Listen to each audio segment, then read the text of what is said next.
Hello, আজ এসেছি আরও একটা অন্য ভিডিও নিয়ে। শার্পনার। আজ বানাবো শার্পনার, মানে আর কি একটা বড় সড়ো শার্পনার। এই বক্সটা আমার বাড়িতে আগেই ছিল, তো আগেই আমি এই বক্সটা বানিয়েছিলাম আমার এই শার্পনারের যে ডাস্টগুলো হয় ওগুলো কালেক্ট করার জন্য। তো আজকে ভাবলাম এটাকে আরেকটু রং টং করে একটু ভালো করি, তো তার জন্য আরও একটা শার্পনার অ্যাড করে নিয়েছি। করার পর ব্যাস শুরু আমার রং করা, যেটার জন্য ভিডিওটা তৈরি হচ্ছে আজকের।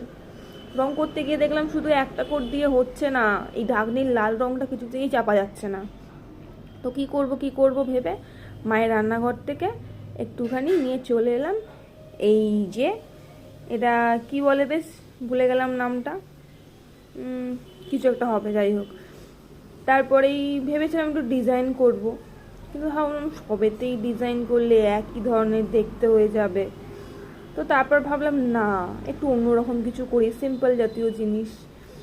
তাই যা যা রং হাতের কাছে পেয়েছি শুরু করে দিয়েছি রং করা, আর কয়েকটা সিম্পল শেপ দিয়েছি। ব্যাস চলতে আছে, মানে চলতেই থাকছে আমার এই ডিজাইন করা। দেখো কেমন লাগলো তোমাদের জানাবে।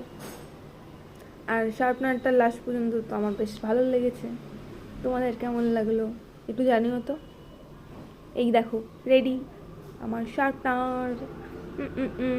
বাজার থেকে তো অনেক রকমের শার্পনার কিনি, কিন্তু নিজের হাতে তৈরি করা শার্পনারের একটা আলাদাই ব্যাপার।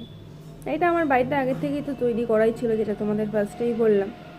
তো এবার দেখা যাক এটাকে ছুলে কেমন হয়। টানা টানা টানা হয়ে গেছে শার্প আমার পেন্সিল।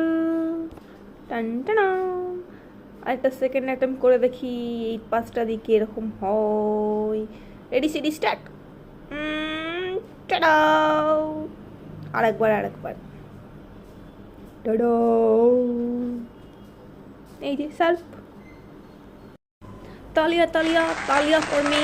ভালো করে শার্প করেছি আমি আমার পেন্সিল শার্পনার দিয়ে। এবার ঝেড়ে ঝুড়ে দেখো ভেতরটা কীরকম হলো, যাতে খোলার সময় না গড়িয়ে পড়ে যায় ডাস্টগুলো বাইরে। বেশ ভালো শার্প করেছি না আমি? একটু ভালোভাবে আমাকে একটু বলো তো। চলো টাটা, আজ এখানেই সমাপ্ত করি, আবার অন্য কোনো ভিডিও। টাটা।